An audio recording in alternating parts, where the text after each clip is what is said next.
The maintenance tunnel on level 7 of Crossroads, 7 stations smelled like recycled air and old metal. Marcus Chin wiped grease from his hands as he finished replacing a faulty power relay. Another day, another broken part in the endless maze of corridors that kept the massive trading station alive. He was packing his tools when he heard it, a sound so faint he almost missed it. A wheeze, like labored breathing, coming from behind a sealed door marked "Quarantine Hold Biological Cargo." Marcus frowned. This section was supposed to be empty. The last animal transport had left weeks ago, or so he thought. He overrode the lock with his maintenance credentials. The door hissed open, releasing a wave of stale, cold air. Inside the dimly lit chamber, rows of empty containment pens stretched into shadows. All except one. In the far corner, behind a shimmering blue containment field, something large lay motionless on the floor.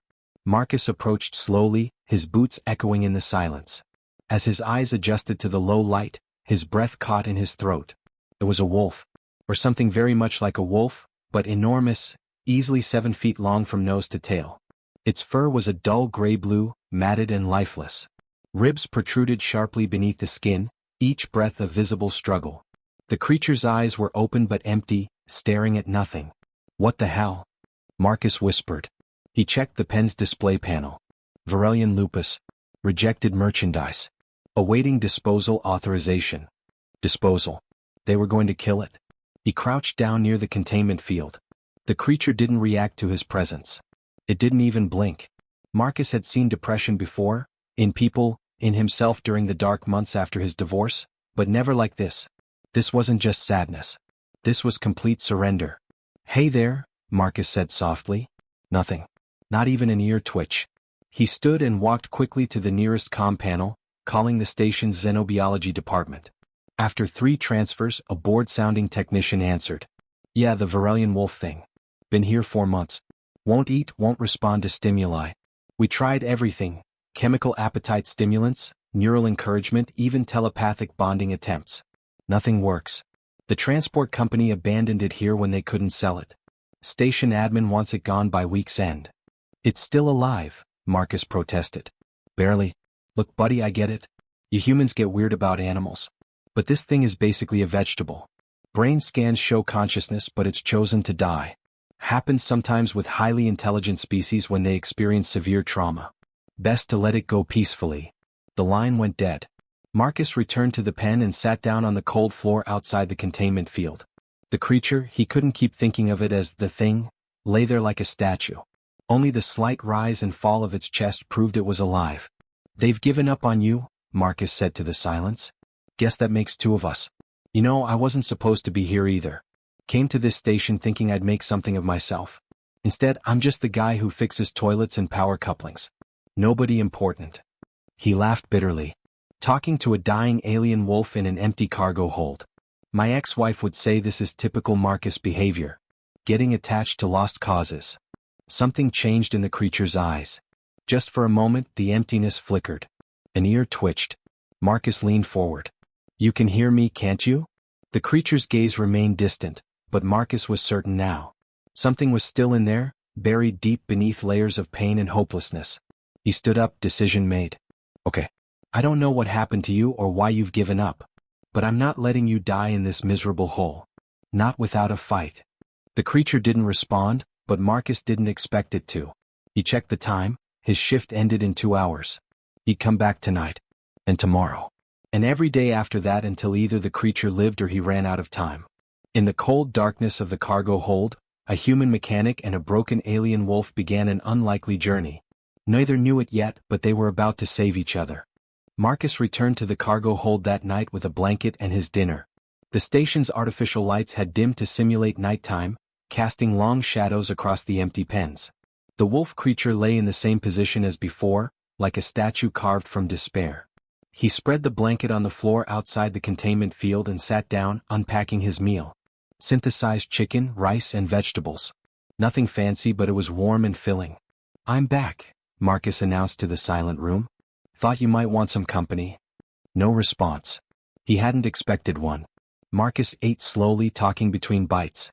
"You know, I had a dog when I was a kid. German shepherd named Duke. Best friend I ever had. When my parents fought, which was pretty much every night, I'd hide in my room with Duke. He'd just lay there with his head on my lap, like he understood. The wolf's ear twitched again. Marcus noticed. Duke died when I was 16. Cancer. I held him at the vet's office while they put him to sleep. Thought I'd never get over it. He paused, staring at his food. Still haven't really. That's why I never got another dog. Couldn't handle that kind of loss again. He glanced at the creature. Those amber eyes seemed less distant now, though it still hadn't moved. For the next week, Marcus came every night after his shift. He'd sit outside the pen, eat his dinner, and talk. About Earth, about his failed marriage, about feeling invisible on a station with thousands of beings. Sometimes he read books aloud from his datapad. Other times he just sat in comfortable silence. On the 8th night something changed. Marcus was researching Varelian lupus on his datapad when he found crucial information. These creatures weren't just intelligent animals, they had cognitive abilities comparable to humans. They formed deep emotional bonds, especially with pack members. They could understand language, feel complex emotions, and experience devastating psychological trauma. "Oh no," Marcus whispered, reading further. "You bonded with someone, didn't you? And they left you." The wolf's eyes focused directly on him for the first time. In that gaze, Marcus saw an ocean of pain that mirrored his own. "I understand," he said quietly. "More than you know. My wife left me 2 years ago. Said I cared more about broken things than about her. Maybe she was right. But being abandoned, it breaks something inside you, doesn't it?" The creature's breathing changed, becoming slightly less shallow. Marcus made a decision. He stood up and walked to the control panel, then did something completely against regulations. He lowered the containment field. "I'm not going to hurt you," he said, stepping into the pen. "And I'm not going to leave you. I promise." The wolf watched him but didn't react. Marcus sat down about 6 feet away, close enough to show trust but far enough to give the creature space. He pulled out his sandwich. "Real meat today, expensive but worth it." He took a bite, chewing slowly. "This is pretty good. Turkey and cheese. Got it from the human sector market." He set the sandwich down on its wrapper between them. "You haven't eaten in months. I know you want to die. I get it. But dying on an empty stomach seems like a really miserable way to go." Minutes passed. Marcus didn't move, didn't pressure. He just sat there, existing alongside the suffering creature. Then, slowly, the wolf lifted its head. The movement seemed to take enormous effort. Its body trembled from weakness as it dragged itself forward, inch by painful inch. Marcus held his breath. The creature's nose touched the sandwich. It sniffed once, twice. Then, with aching slowness, it took the smallest bite. Tears streamed down Marcus's face. "That's it," he whispered. "That's it, buddy. Just a little more." The wolf ate 3 more small bites before exhaustion overtook it. Its head sank back to the floor, but this time, it rested just inches from Marcus's leg. Marcus carefully reached out and placed his hand near the creature's paw. Not touching, just close. The wolf's eyes remained open, watching him. For the first time in months, something besides emptiness flickered in those amber depths. Hope. News traveled fast on Crossroads 7. By morning, half the station knew that the human mechanic had gotten the dying wolf to eat. By afternoon, Station Administrator Vexel stood outside the cargo hold with crossed arms and a stern expression. "Marcus Chin, you violated quarantine protocols," the tall, gray-skinned alien said. His translator chip rendered his words in flat, emotionless tones. The creature was scheduled for termination. "Now you've complicated matters." Marcus stood his ground, though his heart pounded. "It's eating now. It's getting better. You can't kill it." Vexel's 3 eyes blinked in sequence. The transport company wrote it off as a loss. The holding fees alone cost this station significant credits. Unless someone purchases it immediately, disposal proceeds tomorrow. "How much?" Marcus asked. 15,000 credits. Marcus felt his stomach drop. That was nearly everything he'd saved in 3 years. His fund for eventually returning to Earth, for starting over somewhere that actually felt like home. He looked through the doorway at the wolf, which had lifted its head at the sound of voices. Those amber eyes watched him with newfound awareness. "I'll buy it," Marcus said. "But I need time. Give me 30 days to rehabilitate it completely, and I'll pay the full amount." Vexel considered this. 20 days. "And if it dies before then, you still pay half the fee for wasting station resources." "Deal." The next 3 weeks became a blur of work shifts and training sessions. Marcus moved a cot into the cargo hold, sleeping beside the pen. He brought better food, real meat from the station's market, expensive protein supplements recommended by the one sympathetic xenobiologist, Dr. Yara. The wolf, which Marcus had started calling Frost because of its ice blue fur, ate a little more each day. Strength returned slowly to its muscles. The dull coat began to shine. But the real progress came through connection. Marcus discovered that Frost understood human speech remarkably well. He taught simple commands using gestures and repetition. Sit. Come. Stay. Frost learned quickly, those intelligent eyes tracking Marcus's every movement. Other station workers mocked him in the corridors. "Chen's crazy talking to an animal like it's people," they'd whisper. A few made cruel jokes about him having no real friends. Marcus ignored them. He'd been ignored and mocked most of his life. It didn't hurt anymore. But Dr. Yara helped when she could, sneaking medical supplies and advice. Varelian lupus bond deeply, she explained one evening. When Frost's original handler abandoned it, the psychological damage was severe. Like losing a family member. But you're showing it that trust is possible again. On day 15 something remarkable happened. Marcus was repairing a power conduit in the cargo hold when sparks suddenly erupted from the panel. He jumped back as electricity arced dangerously close. The automatic fire suppression system failed to activate, another malfunction on this aging station. Damn it. Marcus scrambled for the emergency cutoff, but smoke filled his vision. Suddenly, a massive shape lunged past him. Frost positioned itself between Marcus and the sparking panel, its body creating a shield. The wolf's lips pulled back, revealing impressive teeth as it growled, not at Marcus but at the danger threatening him. "Frost, no. Get back." Marcus shouted, finally hitting the cutoff switch. The sparks died. In the sudden silence, Marcus and Frost stood inches apart. The wolf was trembling, weak from exertion, but it had moved to protect him. The first protective instinct it had shown in months. Marcus dropped to his knees and wrapped his arms around the creature's neck. Frost didn't pull away. Instead, it leaned into the embrace, releasing a soft whine. "You're not broken," Marcus whispered into the thick fur. "You were just waiting for someone who wouldn't give up on you." Frost's tail moved slightly. Not quite a wag but close. Outside the cargo hold, Dr. Yara watched through the window and smiled. She marked something on her data pad.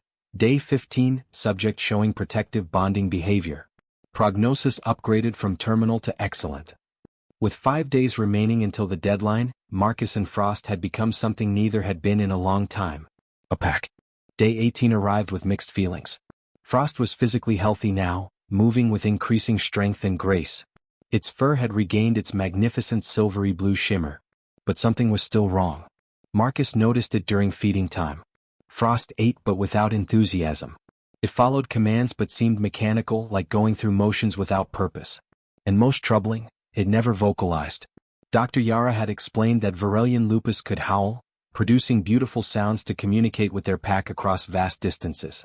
Frost remained completely silent. 2 more days until the deadline, Marcus muttered, reviewing his account balance. He had exactly enough credits saved, but barely. "You're healthy enough that Vexo will approve the sale. But you're still not happy, are you?" Frost lay near the wall, staring at nothing. That empty look was creeping back into its eyes. Marcus spent his entire shift distracted, nearly causing an accident in the engineering bay. What was he missing? He'd given Frost food, safety, companionship. Why wasn't it enough? The answer came that night in the worst possible way. Marcus woke in his cot drenched in sweat, his body burning with fever. He tried to sit up but collapsed back down. The room spun wildly. His datapad clattered to the floor as he fumbled for it. "Help," he croaked, but his comm link was out of reach. Through blurry vision he saw Frost's head snap up. The wolf rose and approached, pressing its nose against the containment field's edge. Marcus had left it activated at night for safety protocols. "I'm okay," Marcus lied, his teeth chattering. Just a little sick." Frost paced back and forth, agitated. It pushed against the field, testing it. Then the creature did something that shocked Marcus even in his fevered state. It pressed its paw against the control panel, mimicking the motion it had seen Marcus use dozens of times. The containment field dropped. Frost moved quickly to Marcus's side. The massive creature carefully laid down next to the cot, pressing its body against Marcus's shivering form. Warmth radiated from the thick fur. Good wolf," Marcus whispered before consciousness faded. The next 3 days blurred together. Marcus drifted in and out of awareness, battling some alien pathogen his immune system had never encountered. In his lucid moments he felt Frost's presence, a constant weight against him sharing body heat. Sometimes he heard Dr. Yara's voice giving instructions.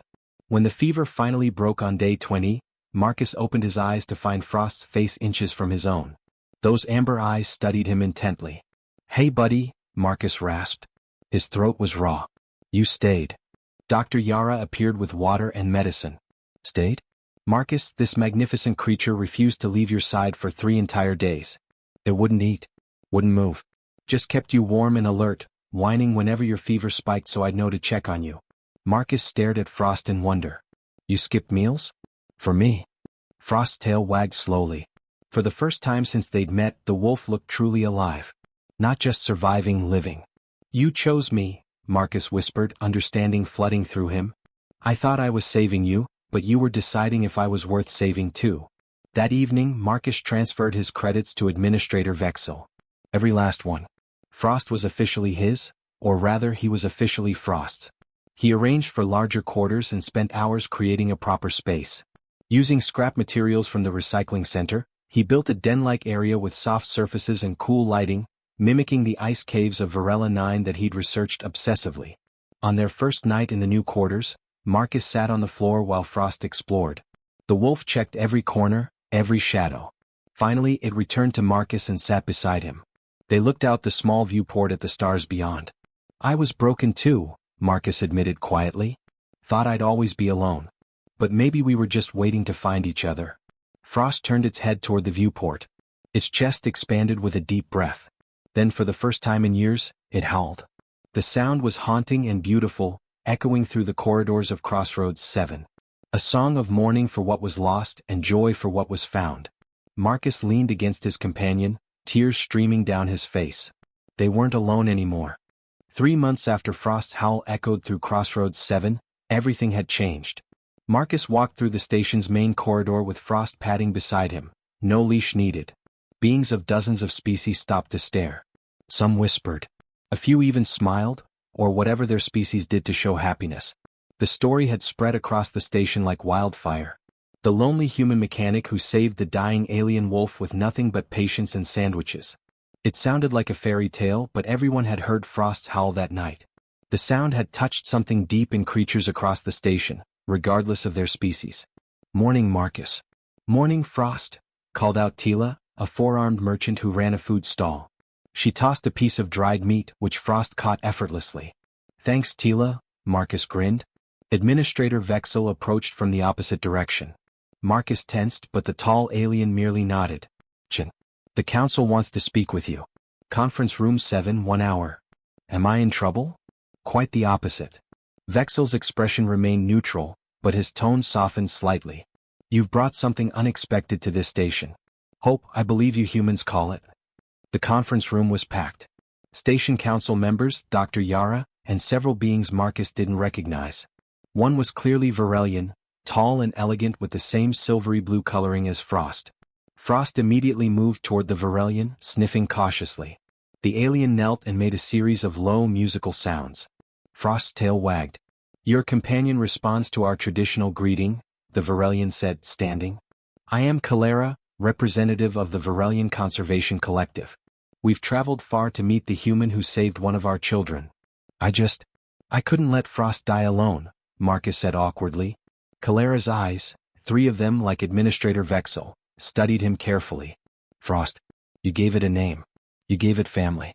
Our species has searched for this individual for 2 years, ever since it was stolen by poachers. We'd given up hope." Marcus felt his chest tighten. "Are you here to take Frost home? Would you give it up if we asked?" The question hung in the air. Marcus looked at Frost, who had returned to his side.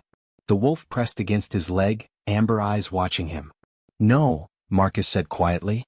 "Frost chose me. I chose Frost. We're a pack now. But if Frost wants to go with you..." Calera raised a hand. "Peace, Marcus Chin.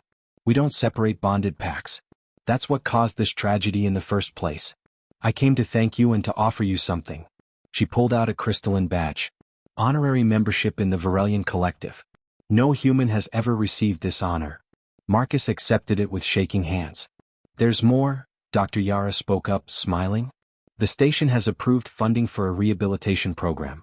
Other rejected animals have started arriving. They need someone with your skills. I'm just a mechanic, Marcus protested. You're more than that, Vexel said.